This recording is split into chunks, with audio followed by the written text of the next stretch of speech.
What's going on, everyone? Today we're going to be doing an overview and test of the GOOLOO GT1500 jump starter / power unit. We're going to go ahead and unbox it. Once you remove the unit itself, you'll note there is the flip down here to where you plug in the clamps going to the car to jump start it. On this side here, you've got a 15 volt, 10 amp outward. That is going to be for the 12 volt cigarette lighter attachment that it comes with. And on the front here, you have your in out. So you're going to use USB-C, plug it in right there, and then plug the other end of that cable either into your car or the wall. That is going to be to charge the unit. And then these two USB ports, the USB 2.0 and 3.0, those are outputs if you want to charge your phone or something with this thing. Also on the back, you'll see some more of the main specs as well as a safety warning. Here's our main jumper cables. We've got our negative and power both hooked up to the same plug here. This is what will plug into the jump pack itself.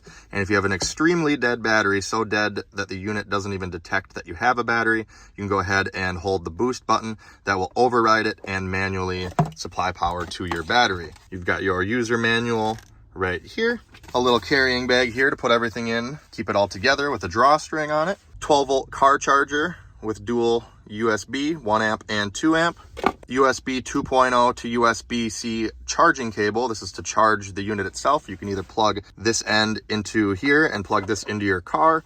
The only thing that's not included with this kit is the actual brick wall outlet charger. If you want to charge it in your house, you will have to get your own brick, and then this would plug into the charging brick and you can plug the other end into the charging unit. This is the 12 volt power outlet, which plugs into the unit itself. And so you can power 12 volt cigarette outlet powered devices with this jump pack. So that is everything included with it. Like I said, everything besides that little charging brick for a wall charger.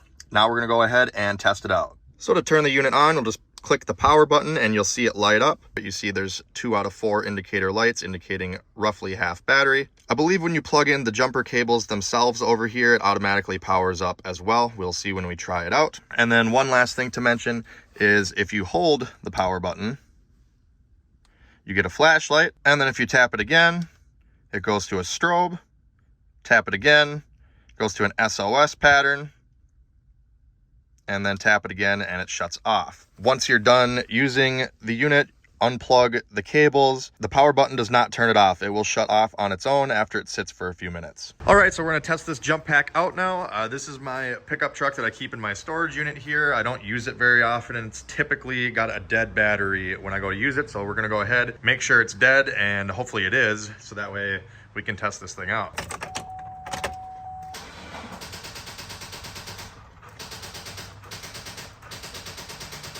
Well, as you can see, it's dead, which is good for this video.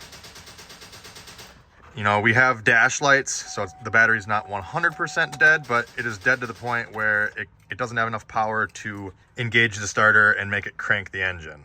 So we'll pop the hood, locate our battery, then we'll open the little tab here for the jumper cable. As you see, the 2 pins are different shape here on the connector, so it can only plug in one way. There's corresponding shaped receptacles here on the jump unit. Make sure you firmly push all the way in.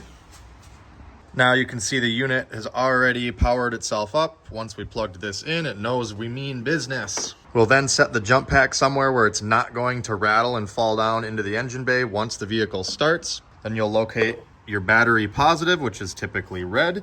You will hook your red lead to that, and then you will hook the black to the ground terminal, just like any other jumper cable or jump pack, if necessary. So sometimes if the battery is completely dead and it has 0 juice in it at all, this will not recognize it's even hooked to a battery, so it won't put any power out. If your battery is completely dead and nothing's happening when you try to crank, you're gonna wanna push the boost button.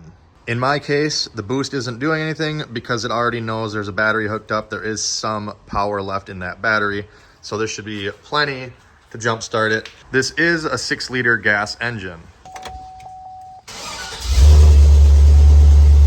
And there we go. All right, well, I shut the engine off just so you can hear me better, but once the engine starts, you'll come over here, you will disconnect the negative and then disconnect the positive. Put the unit away, close your hood, and off you go. Now, you probably heard that actually cranked over very fast. I was pretty impressed with just the 1500 amp rating on this. Cranked that engine over really well. And it shows it's down to about 50% now. It was actually at the 3 mark originally, and then once I started recording here, it went down to half. So it's probably around like the 60% range. Just unplug the jumper cables here, go ahead and cap this back off, and you can store it for future use. I recommend recharging it again so it's fully charged. This will power off on its own. So that is gonna do it for the GOOLOO GT1500 jump pack, guys. Nice powerful package in a small package. You know, this is really all you need. Nice compact size, doesn't take up much space to keep in your vehicle, and everybody really should have something like this in their car.